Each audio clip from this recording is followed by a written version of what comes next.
Trenton, is on top of the car, on top of the tree, riding it in.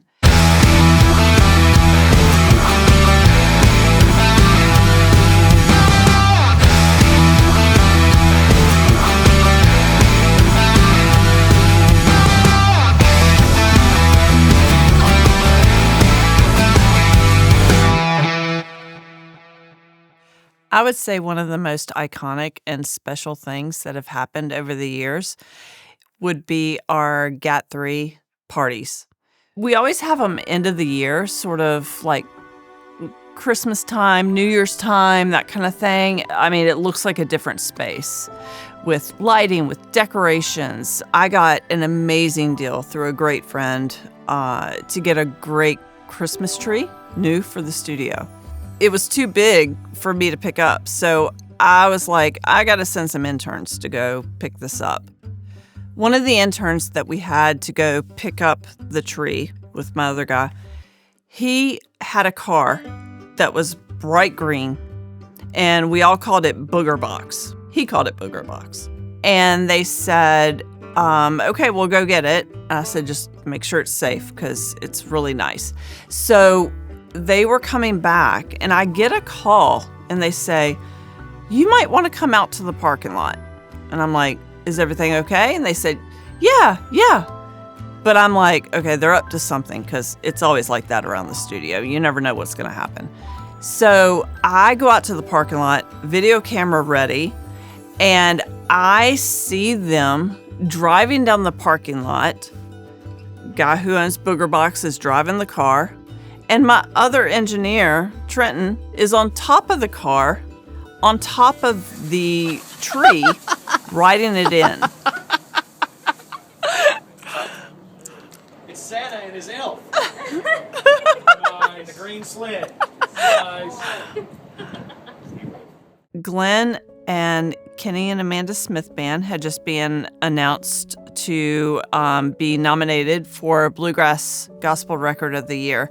And so we were like, why not get together and celebrate that just with a couple people? And more people showed up than we thought. We had cake and, some snacks and things like that. And then everybody was like, this was great. We need to continue this. And so Glenn was also nominated for 2 Grammy Awards. It was in the same year. So I, as studio manager / wife, made some plans behind the scenes. I secretly called to some of our microphone dealers and so forth. I was trying to seek out a Telefunken 251, an E-Series, which I think is the vintage, which we all know Glenn doesn't have a lack of microphones, and he didn't then.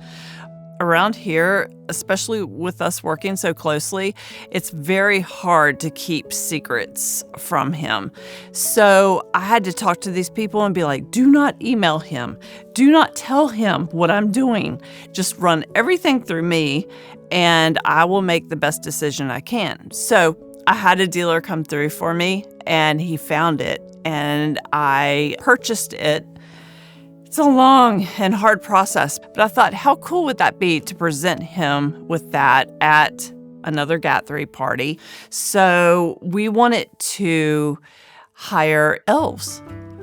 Let's have little elves to come in, and they'll be, delivering food, and I'm going to have them deliver the microphone to Glenn.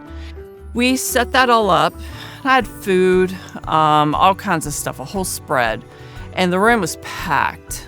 So during the party, it's time for the big reveal, and everybody's been hanging out, and I'm ready to bring this microphone that I was able to acquire for Glenn. So I thought, why not have an elf deliver it to him? So I gave her the microphone, and she's walking it into the live room where everything was staged and everybody was at. And she walks in and she says, special delivery, and hands him the wooden box containing the Telefunken 251. And I was just beaming. I mean, just to see the surprise on his face, it was like, oh, I got one over on him. And So he opened it up, and it was everything he wanted. And so Glenn wanted to document sort of the moment and the person who delivered it to him. So we said, hey, can we get a picture with you? And what was funny now, but it wasn't at the time, is that, okay, so there's obviously a height difference. So she was posing with Glenn in front of the tree, and so that she wasn't like waist high to Glenn, Glenn kneeled down on one knee. She also knelt down on her knee, and Glenn was like, oh, wow, I think I just offended her. We also had fire performers out in the parking lot. So they're spinning fire and breathing fire and all kinds of stuff. And people would go between there and here and move all around the studio. And it was really cool because there was everything from bluegrass people to worship leaders, pastors, rock and roll bands to, rappers, and people that we all knew, but they didn't know each other. And so that was really what really made us want to keep continuing doing all of these parties. They're a lot of work, but the payoff in the end is so worth it. So I'm told we have to step this up. We have to do something like really out there. So we decided we were going to do a Carnival Christmas, and we were going to contract a 50-some foot Ferris wheel to be in our parking lot. And I said, okay, we sourced it, and then the rain starts, and they're trying to set it up. I had to get inspections. And we were already paid the money, so we didn't know if it was going to go down.